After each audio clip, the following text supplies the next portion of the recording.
It's our anniversary, 8 years in. So we thought that this would be a great time not to reminisce and kick it on what we've been through, but to pull back the curtains of what 8 years in marriage really looks like. Don't forget to like, comment, and subscribe. We'll be right back.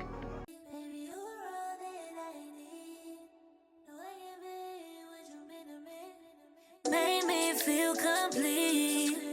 Is OD, you got me, is OD. Baby, you're all that I need. No one can be what you mean to me. Boy, I know you need this. So I think it's like super important that we just kind of go over. The first thing is reality. like those memes is like what I thought my picture was gonna look like and what it actually looked like. Like, what did you think marriage was gonna be, and what was it? Like, what was the biggest thing that really was like, oh, this what we doing? Well, I didn't think. I was blessed enough that I had two parents and I had a great upbringing. And so I believe that my subconscious was thinking that marriage was maybe a destination and then you exist in it. I appreciated what a family looked like because I appreciated my upbringing. Right. And I always thought, I want this because this seems like a full life. Yeah. But when nobody tells you, and for the most part, nobody prepares you to be a husband and to be a father. I would argue that it's easier to be a father than a husband because coming up, I saw what my father did for me. I saw what my uncles did for me and my cousins and my close friends. So you see things and you implement them. Or if you lacked things, you implement them. Right. But there's so much that happens in a marriage that you do not see when you're a child. Oh, that's such good. That you do not hear when you are a child. Yeah. And so because God blessed me with the wife that I was supposed to be with, I did not lack the effort of wanting to be with her. Yeah. And understanding that I needed to do more and evolve and mature so that I could be everything that you need me to be in a season. But I know that that's not a stagnant place. Right. I know that it's ever growing now. But in the beginning, all I really knew is that you were something that I never ever seen before.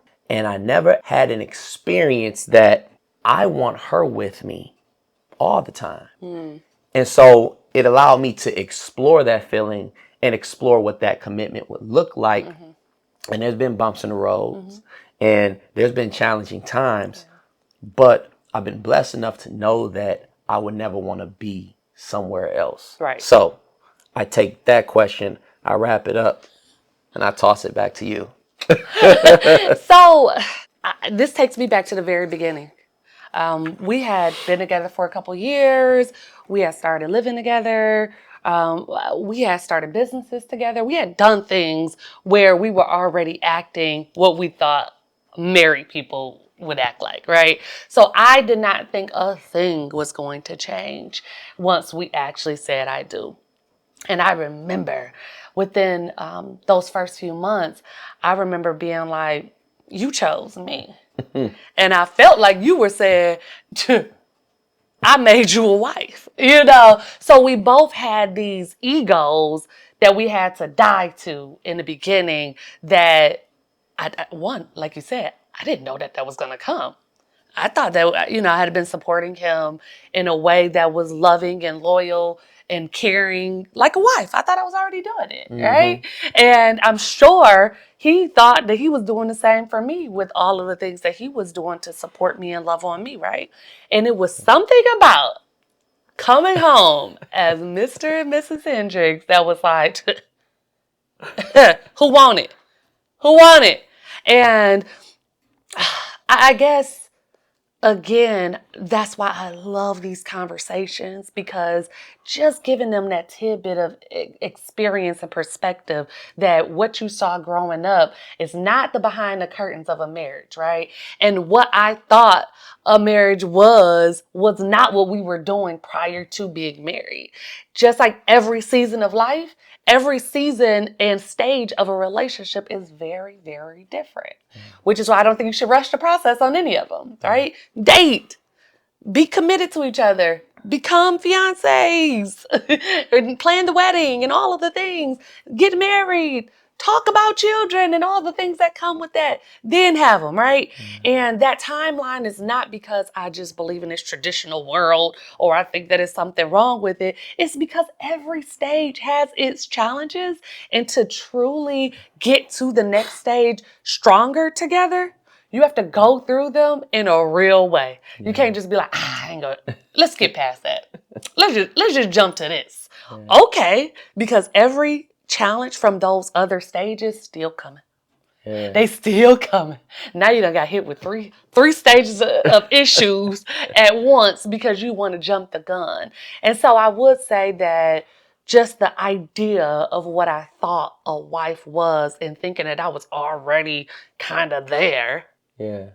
I had to shut down. So Yeah. so the whole, you see a mirror of your flaws in your spouse in marriage is so real. Yeah. Because I was like, oh, it's a little bit me. Wait a minute. Yeah. And one of the trauma narratives and advice that I used to give to guys was that a woman only wants you until she gets you. And I used to believe this so much because in my perspective, that's what I would see. But in actuality, now as I look back, a lot of the time a woman presents this way in the honeymoon stage because you're presenting in a certain way as well. Yeah. And so she says, I want this. And I want to show my best self to this person. But what happens is once she sees that, okay, this is going somewhere, and that once you make the decision to say, okay, I'm going to enter the initial stage of commitment with you, things change. Now, initially, men don't know why that happens. But what happens now is that she wants to feel safe with you. And sometimes a woman tries to make herself feel safe with a man, and sometimes that man is not ready to take on that responsibility. So the narrative of a woman only wants you until she gets you, she's just showing a different side of herself to you. And she wants you to show up and help her through some of her past that sometimes she doesn't understand why she's feeling that way. Yeah. And so as a man, you have to pay attention to her. You have to understand that sometimes that's a cry out to you.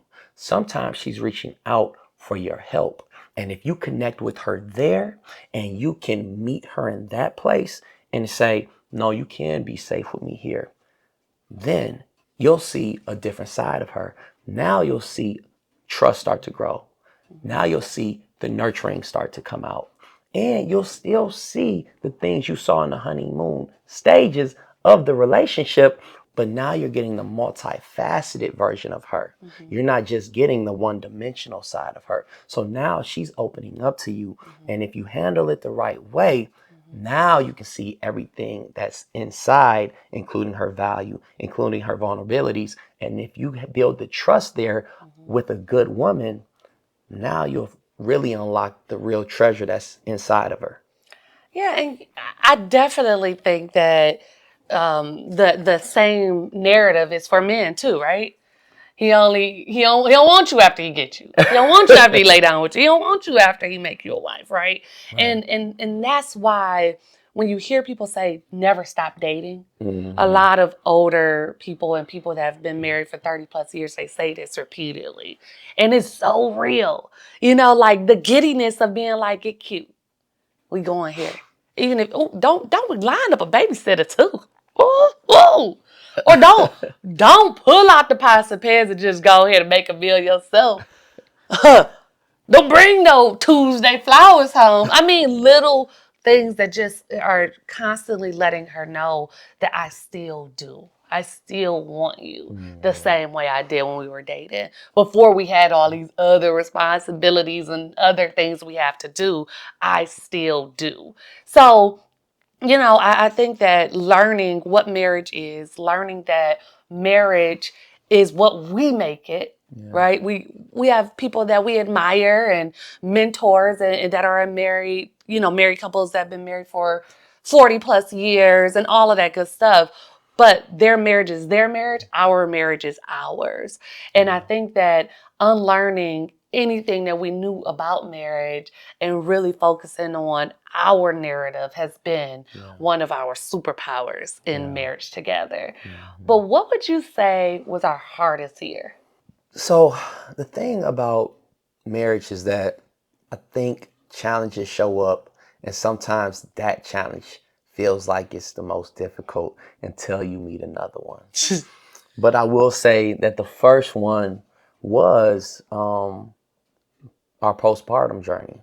Yeah. And I say our postpartum journey, even though I believe you did the heavy lifting, that was a challenging time for me as well. Yeah. And so that was probably my first crash course in being a husband. Yeah.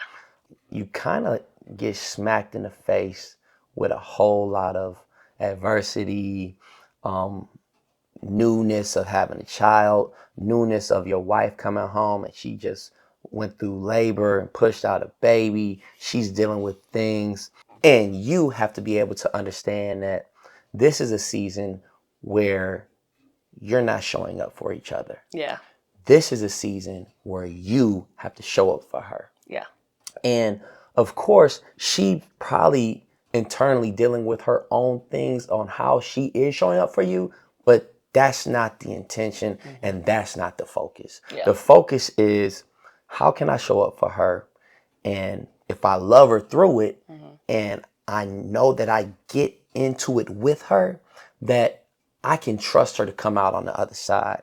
And so I would say that was the first challenge, which helped shape us and grow us. And I think on the other side of it was an appreciation that we were in it together. Yeah. Yeah. What about you? Definitely that first year. Listen, we got married, we got married, we got pregnant, bought a $500,000 house, had a whole baby after a traumatic labor. Yeah, that was rough. All within a year, right? So that first year had a bunch of different, when I talk about those stages of issues coming at once, it was that, right? So it was having, hard financial talks, having hard, body image, just everything about my entire body change, having resentment that I felt like his life really didn't change, right? He went to work on Monday. We had a baby on Saturday. I said, wait a minute now, hold up. What am I supposed to do with this baby? So all of that lumped into one year was a lot. I do think that coming out of that, we saw one of our strongest seasons because we got to have some deep conversations and some raw conversations about why that time was so hard and what was happening during that time. So that was like coming out of that was the launch of the Jenni and Stephen that you see today. Yeah. So what would you advise somebody to look for in a spouse? Understanding that you have been married 8 years today and that you've had some learned lessons. Sometimes people get lucky. Some people choose correctly. Some people can't make it through. Yes. What are some things that you would say to somebody, you need to have this in a spouse? Number one would be God-fearing. If you got somebody that's leading by their own understanding or listen to their nappy head friends, listen, it's not going to work, period. If you don't know how to pray and speak life into me and really seek God when you're going through something terrible, we're doomed. it's over. Another thing, one of the reasons that I fell in love with you was seeing you as a father. It has been tremendous in this season, seeing how great of a dad you are. There are moments where I feel like I'm giving my all trying to show up, and you do it with such ease. So having a man who is just naturally good with kids and loving and caring and protective of young people and coaching them up is something that, regardless if he's a father or not, you should be able to see, and it's huge. And then also making sure you have someone that you like and they like you. I don't know if people talk about this enough. You talk about love and these sparks and this chemistry and maybe even sexual tension, but you don't talk about the like. Yeah. Can you kick it with this person? Can you sit there doing nothing with this person? Have you fallen asleep on the phone like a teenager lately? Can you just watch a show? Same show, enjoy it the same. Those simple things are what 85% of life and marriage is about. And if you can't stand to just sit still with that person, Yeah. maybe you ain't going through no storms with that person. Yeah. You're for sure going to need 100 billion hobbies outside of the household, and that's going to put a strain on the relationship. So those will be my top three. Yeah. Making sure that they love the Lord and can cover you in the Word. Making sure that they have some true nurturing behaviors for children. And then making sure you like them. Yeah. Are you guys friends? Yeah. Can you kick it? If you're choosing your spouse, they have to be ambitious, loving, and loyal. I believe that so many people choose their person because they've spent so much time with them and they end up with them. And sometimes they settle into marriage. When you have somebody that's ambitious, loving, and loyal, one thing that you know that they're always going to do is they're always going to try for you. They're always going to fight for you. They're ambitious through everything in life. They're ambitious how they attack their career. They're ambitious how they love their family. They're ambitious on how they love the Lord. And they're ambitious in their pursuit of pleasing you. And when you have that person that is never willing to settle, that is an attribute that you have to have in a spouse. And then they have to love and adore you. If they love, adore, and they possess the quality of loyalty, that is somebody that is always going to defend you, protect you, want you to feel safe, and they're going to adore you through it all. Don't let that trifecta be wrapped up in a best friend. Because to me, I would tell anybody to only marry your best friend. And if they are ambitious, loving, and loyal, and that person sitting across from you is your best friend, then you better marry them. And you better make sure that you don't hesitate, because guess what? A good spouse, somebody else is going to be waiting in line for them. And so to me, that is what you need in a spouse and a partner to ride or die this life with. So knowing everything that you know now and, being in marriage for 8 years, what advice would you have to your younger self to prepare you for today? I would say practice how you want to play. If you want to be a good husband and you want to be a good father, then you better practice the moment you decide to make that person your wife. I think the best parts of us that make us good men is what make us good husband and fathers. And I don't think that we see it as translatable at first. And so I would go back to myself and I would say, look, you're loyal. You want the people that you love to feel safe. You're willing to do anything for them.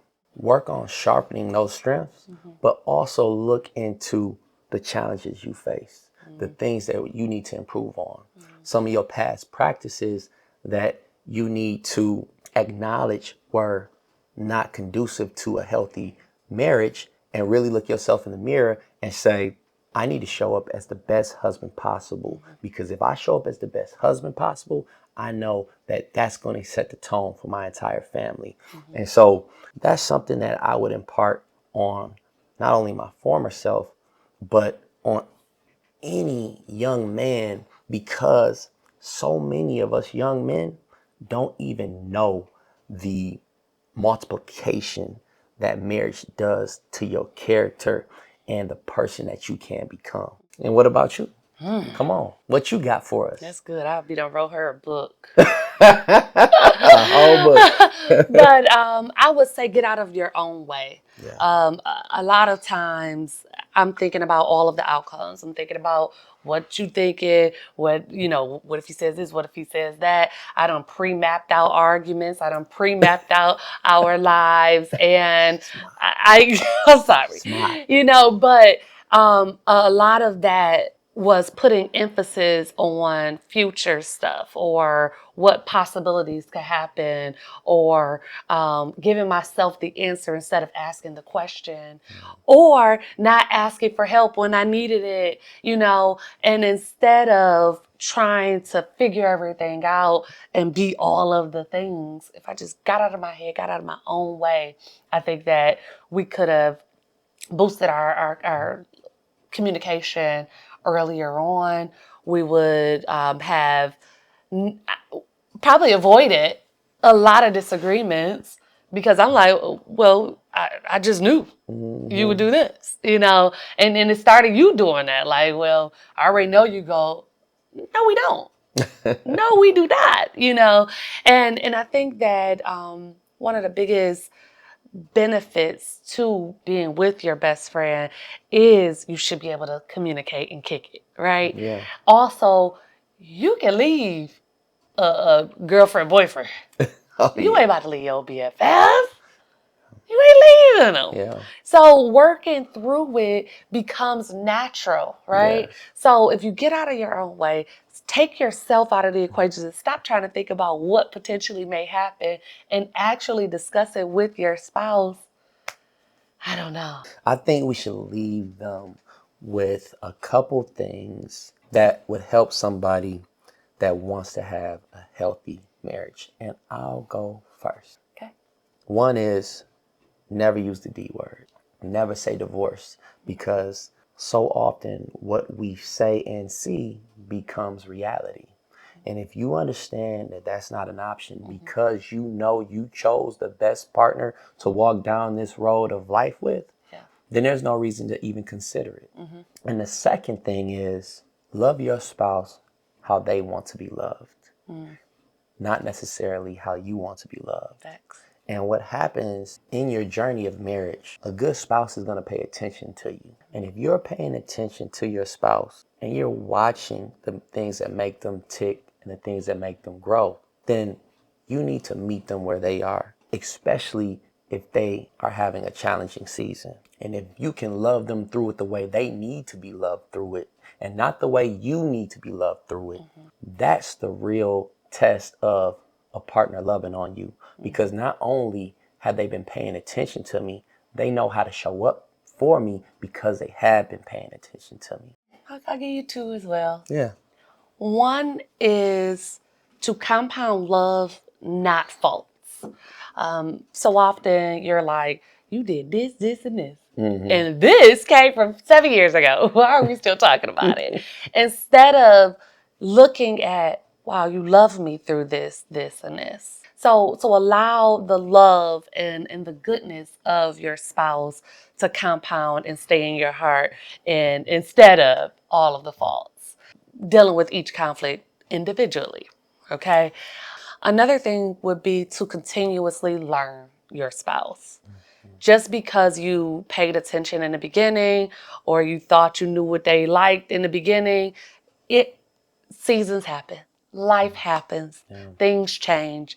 As we get older, we need different things. We start to like different things, So paying attention to your spouse in every single season. Don't think that you mastered the game of marriage because you had a great year or because, you started off in honeymoon bliss. And because once you hit 7 years and you are feeling like, wow, I don't have any hobbies. Oh, I'm losing myself. Like another episode that we talked about, right? I want you to stop and think about, oh, wait, in this season of life, I actually need to do more stuff outside of the house. I actually need to figure out something that just makes me smile and gives me some alone time for an hour a week, right? And because of that, your spouse can't be like, you ain't never wanted to leave the house for an hour. No, you gotta say, I get it. Yeah. I understand. I see you. So continuously learning them and making sure that you either deal with the issue and resolve it, or you let it go. To make sure that you're continuously growing with each other would be the advice that I would give. And on that note, Let's toast.